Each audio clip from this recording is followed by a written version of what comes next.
Olá! Os pilotos da F1 foram ao Grande Prêmio da Bélgica em luxuosos jatos particulares, de Cessnas de 3 milhões de dólares americanos a Dassaults de 50 milhões de dólares americanos. Você vai descobrir quem voou em qual avião e com quem. Também vou contar como foi a Copa do Mundo no paddock e as novidades da pista de Spa este ano. A maioria dos pilotos da F1 desembarcou no aeroporto de Liège na manhã desta quinta-feira, antes do GP da Bélgica. Porém, na quarta-feira, Kimi Antonelli foi um dos primeiros a chegar. Ele foi passageiro deste Cessna Citation Jet CJ2 Plus de 3 milhões de dólares. Ele chegou de Rimini, na Itália. Agora, isso não fica muito longe de San Marino, onde Kimi mora, e ele é o único a viajar daquela região. Jato leve para até 7 pessoas, ideal para o voo de 2 horas de Kimi. Qual o custo? Cerca de 12 mil euros. E muitos de vocês que viram esse vídeo na minha página do Instagram notaram que ele estava usando um boné do Senna. Posso dizer também que ele estava usando uma dessas pulseiras do Senna no pulso. Ele é um grande fã de Ayrton Senna e o próprio Ayrton disse que a pista da Bélgica era realmente a sua pista favorita.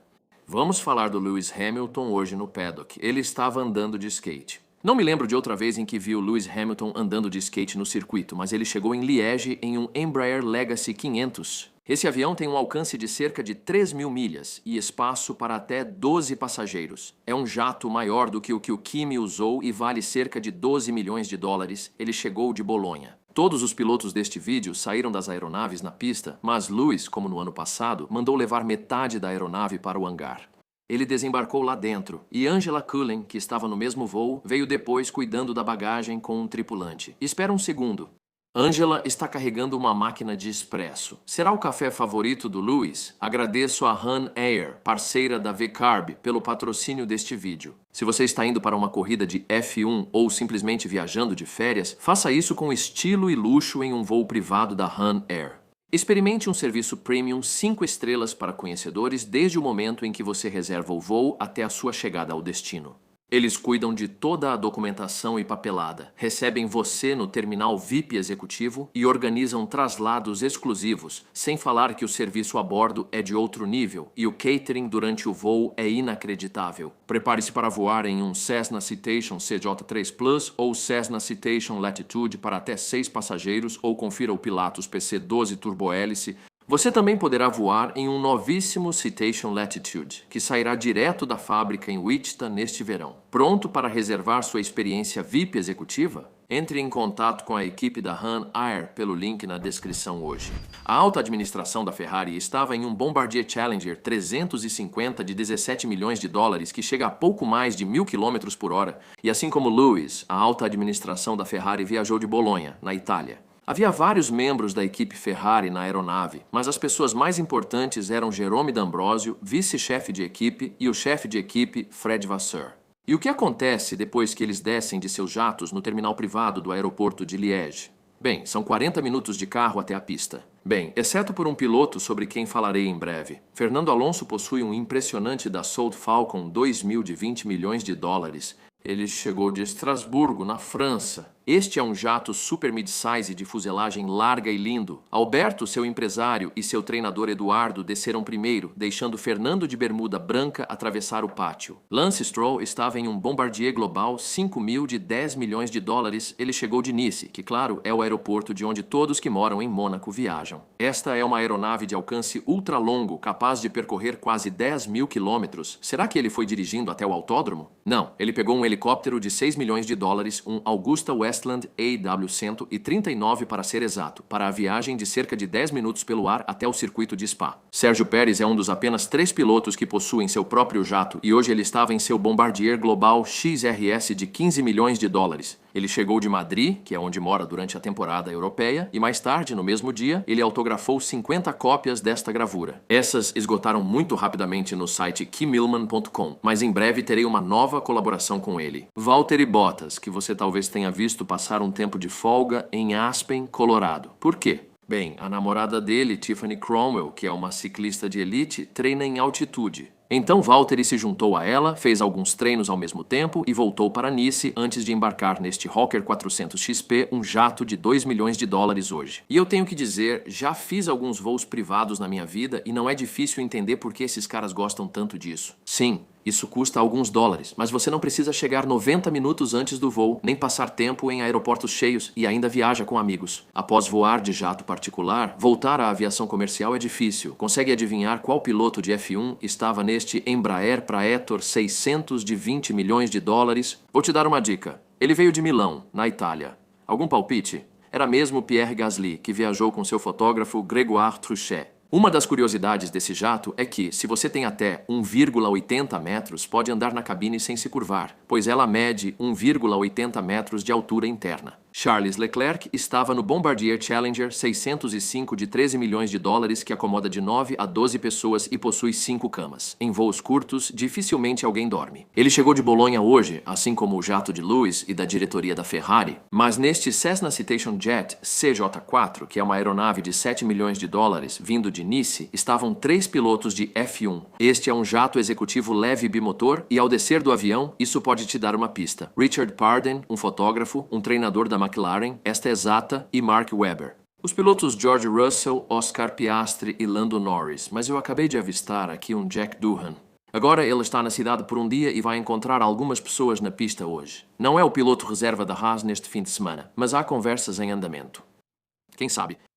Só posso dizer isso. Aqui também dá para ver Carlos Sainz. Ele chegou com Alex Albon de Oxford, na Inglaterra, não muito longe da sede da Williams, em um Cessna Citation XLS Plus avaliado em 7 milhões de dólares. Isso foi uma surpresa. Max Verstappen, que eu esperava que chegasse de Nice, chegou na verdade de Praga, na República Tcheca. Ele tem o jato mais caro desse grupo e, aliás, é dele mesmo. É um Dassault Falcon 8X. Você está indo muito bem se acabar conseguindo um assento com Max nesse jato. E a dupla final, Nico Hülkenberg e Gabriel Bortolotto, em um Pilatus PC-24. Essa é uma aeronave de 11 milhões de dólares, ela veio de Barcelona. No voo estavam Isabela, namorada do Gabi, seu empresário Albert e o companheiro de equipe Nico Hülkenberg. Novamente este ano, trabalhei com o spotter de jatos particulares da F1, que passou horas no aeroporto de Liège cobrindo essas chegadas para nós. O terminal privado de Liège é, sem dúvida, um dos melhores locais para ver esses aviões e passageiros. Agora você deve se perguntar, onde esses pilotos se hospedam? Bem, alguns estão hospedados bem aqui neste hotel, de La Source, que fica a 150 metros da curva 1. Outros ficarão em motorhomes em área segura e pelo menos um piloto está em um hotel em Spa a cerca de 20 minutos de carro com trânsito tranquilo. Como eu mencionei mais cedo hoje, qual era o clima no paddock em relação à Copa do Mundo? Um fotógrafo britânico me disse hoje, Franco pode se ferrar hoje. Sim, ele estava brincando porque, claro, Franco Colapinto é da Argentina. Eles venceram a Inglaterra e o paddock estava um pouco sombrio hoje, pois a maioria dos que trabalham nesse esporte é inglesa. Mas um camarada que estava se divertindo com tudo isso era Juan Fossarelli. Juan é da Argentina e lidera a cobertura da ESPN para aquela região. Por baixo da camisa branca dele aqui, dá para ver um pouco da camisa da seleção argentina de futebol. Bem, camisa de futebol se você é da Europa. O primeiro piloto com quem ele se divertiu foi Lando Norris. Ele chamou a atenção do Lando e mostrou a camisa. O Lando, brincando, respondeu mostrando o dedo do meio enquanto se afastava. Próximo piloto, George Russell, que disse: Não, não, não. E então comentou que esperava levar uma boa zoação do Franco em algum momento do dia. Enquanto Oliver Bearman passava por isso, perguntei: Ele estava te provocando com aquela camisa? Ele só me olhou e articulou um palavrão. Não vou repetir. Foi engraçado na hora. Mas um dos membros da equipe Alpine me disse que era um pouco arriscado usar aquilo ali. Eu perguntei: Por quê? Bem, 70% da equipe Alpine é inglesa. Ele temia que isso realmente irritasse esses caras. Claro, nem todo mundo viu Franco com aquela camisa, e ele entrou com seu treinador, Miguel, que por acaso é espanhol. Perguntei ao Franco no fim do dia se ele e Miguel veriam o jogo juntos. Ele disse que ainda não sabia, mas a Sky TV estava entrevistando vários pilotos sobre isso. Eles falaram com Carlos, Sainz e Franco e, pelo que entendi, vocês verão essas entrevistas no fim de semana. Antes de falar das novidades deste circuito, um dos mais impressionantes do calendário, isso eu te garanto. Perguntei ao pessoal da Haas se todos tiveram que comprar uma caixa de cerveja. Já que existe essa regra, quem aparece no Homens do Paddock precisa comprar uma caixa para os caminhoneiros. Na verdade, eu postei uma foto com 10 membros da equipe Haas para ver se eles realmente iam comprar 10 caixas de cerveja. Não rolou, só compraram uma, mas tenho certeza que os motoristas vão ficar bem agradecidos por isso. Agora, essa é uma nova torre na pista. Você deve lembrar da antiga. Ela foi demolida no ano passado e essa tomou o lugar dela. E a vista lá de cima é bem especial. Também, quase no mesmo ponto da pista, há uma ponte nova sobre o circuito, o que vai reduzir o congestionamento para quem circula nessas áreas.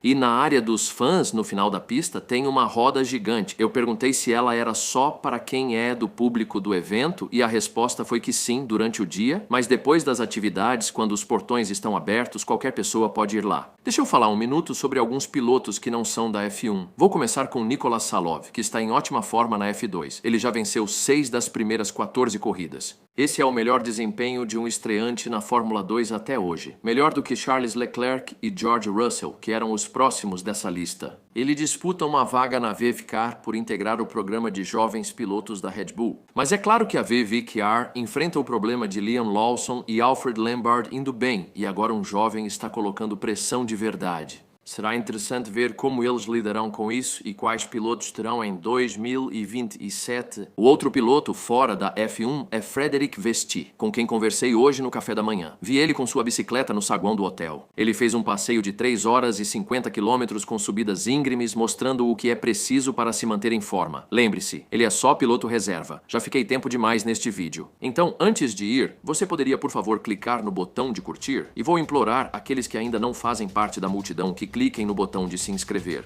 Obrigado aos outros 570 mil de vocês. É um prazer tê-los aqui. Para mais conteúdo, procure nas redes sociais.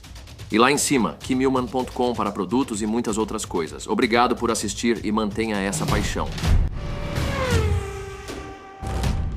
1, 2, 3, 4, 5. Está alto demais.